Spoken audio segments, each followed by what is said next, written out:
Concrete and cement are not quite as synonymous as you might think. Technically, concrete is the gray, gritty building material used in construction, and cement is an ingredient used to make it. Cement itself is a dry powder comprising any number of minerals, from limestone and clay to seashells and potentially even volcanic ash. When people say they're mixing cement then, what they probably mean is that they're mixing cement with other materials to make concrete. Those other materials include water and some kind of aggregate, like sand. Churn them all up, and you get the pourable paste, concrete, that cats, dogs, and birds just love to walk all over before it's set. Hi, I'm Erin McCarthy, Editor-in-Chief of Mental Floss. As someone who often gets emails meant for a different Erin McCarthy, I know all too well that life is bursting with pairs of commonly confused things. So on this episode of The List Show, we're going to learn how to tell a bunch of them apart. Is that jam or jelly?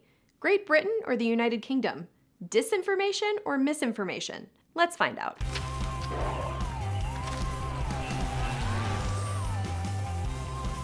The fastest way to tell the difference between knitting and crocheting is to look at the tool used to do it. If there's a hook at the end, it's crocheting. No hook? That's knitting. To crochet, you only ever need one hooked needle, which harbors just one active loop at any given time. Knitters typically use two. They stack them with loops of yarn and pass them back and forth between the needles. As for what a crocheted garment looks like versus a knit one, crochet stitches often resemble knots, while knit stitches look flatter and less bulky.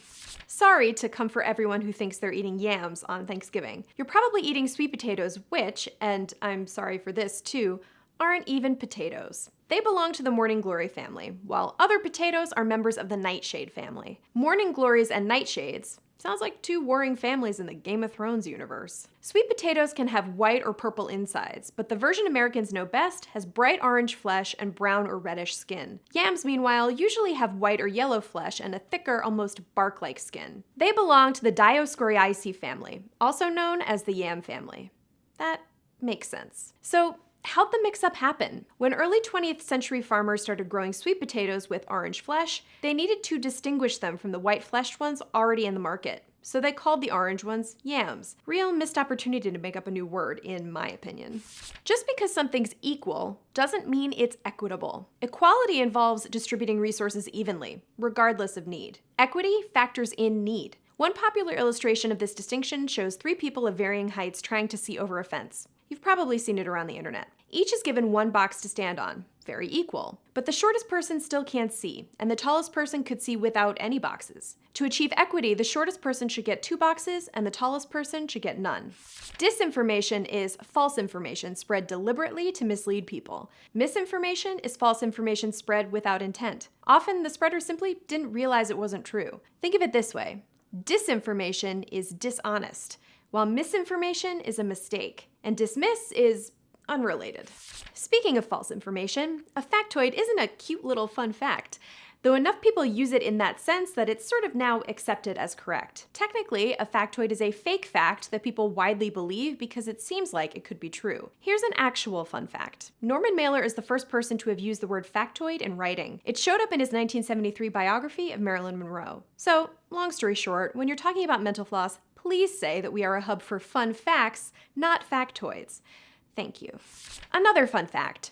The word gelato is Italian for ice cream, but anyone who sampled both desserts knows that gelato is denser, softer, and richer. It's sometimes even described as elastic. The difference is partly due to the natural fat in milk, aka milk fat or butter fat. In the US, the FDA mandates that anything labeled ice cream must contain at least 10% milk fat. A lot of ice cream has much more than that, somewhere between 14 and 25%. Gelato's milk fat content, on the other hand, is usually somewhere in the 4 to 9% range. With less fat, gelato's flavors taste richer. And while ice cream's ingredient list sometimes includes egg yolks, gelato's typically doesn't. Gelato is often also churned at slower speeds, hence its high density compared to ice cream's fluffier consistency. Plus, it's stored at warmer temperatures, which explains why it's softer than ice cream.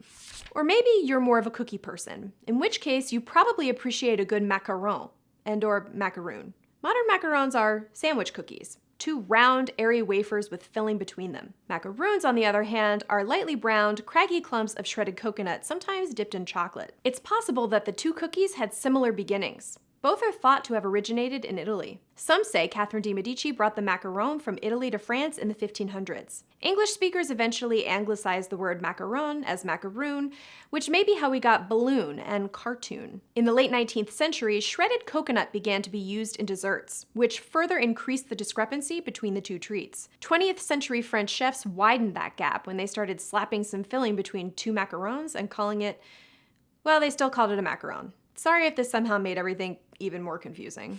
Let's linger in the dessert aisle for one more moment to talk about frosting and icing. Linguistically, the terms are more or less interchangeable, but most bakers would beg to differ. Frosting is typically thicker and fluffier thanks to its most important ingredient, fat, often in the form of butter, cream, or cream cheese. Frosting is thick enough to keep its shape, so it's best suited for cupcakes and cakes. Icing is runnier and less fluffy because it focuses less on fat and more on sugar. This makes it great for decorating cookies because you can slather a thin layer on that'll harden as it dries. That said, not all icing is runny. Fondant is generally thicker even than frosting, but because its base is sugar and water, it's still considered icing. Boy, I'm hungry now.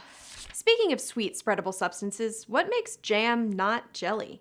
They both contain sugar, fruit, and a starch called pectin. Pectin is already naturally found in fruit, but more can be added to jelly and jam to give it a more gelatinous texture. Jelly is made from fruit juice, while jam is made from pureed or crushed fruit. Because it isn't strained, jam often has bits of fruit in it.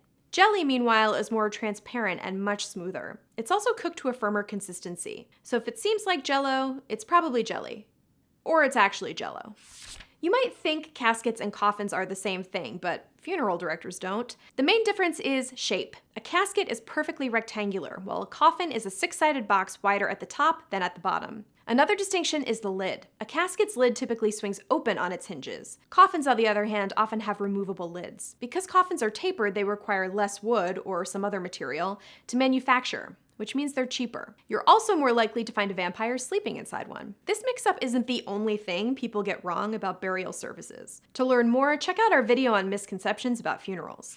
If you're in England, you're also in Great Britain and the United Kingdom. But if you're in the UK, you're not necessarily in Great Britain or England. The term Great Britain refers to the island on which 3 countries are located: England, Wales, and Scotland. The United Kingdom includes all of Great Britain, plus Northern Ireland and some other territories. In other words, England is a country located on the island of Great Britain, and Great Britain belongs to the United Kingdom. Part of the confusion is because there's no adjective to describe the United Kingdom in general, so British is sometimes used to that effect. But if you call someone from Scotland English, expect to get corrected.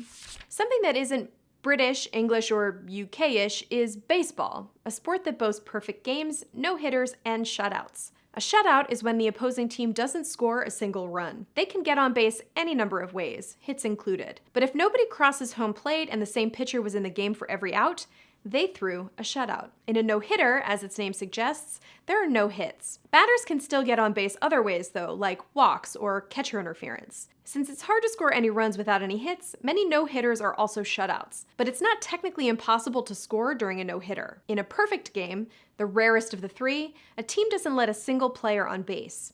Since there aren't any hits, a perfect game is also a no-hitter, and since it's impossible to score without getting on base, every perfect game is a shutout too. It's only ever happened 24 times in MLB history. There's a clue to the difference between iced coffee and cold brew in their names. Iced coffee is just hot coffee on ice, or hot coffee that's been refrigerated and then served on ice. Either way though, the coffee was originally brewed hot. Cold brew, on the other hand, is steeped in cold or room temp water. It takes about 12 hours for coffee grounds to infuse in the water, and the combination of the low temperature and slow brewing time creates a less acidic, much smoother beverage. And since the coffee grounds to water ratio is higher in cold brew than in regular coffee, cold brew also often contains more caffeine. All things considered, you can understand why coffee shops tend to charge more for cold brew than for iced coffee. Small price to pay for feeling like you're injecting caffeine straight into your brain. And that's it for this episode of The List Show. What are the things you get most frustrated about when people use them incorrectly? Feel free to vent in our comments. We'll listen. Thanks for watching, and we'll see you next time.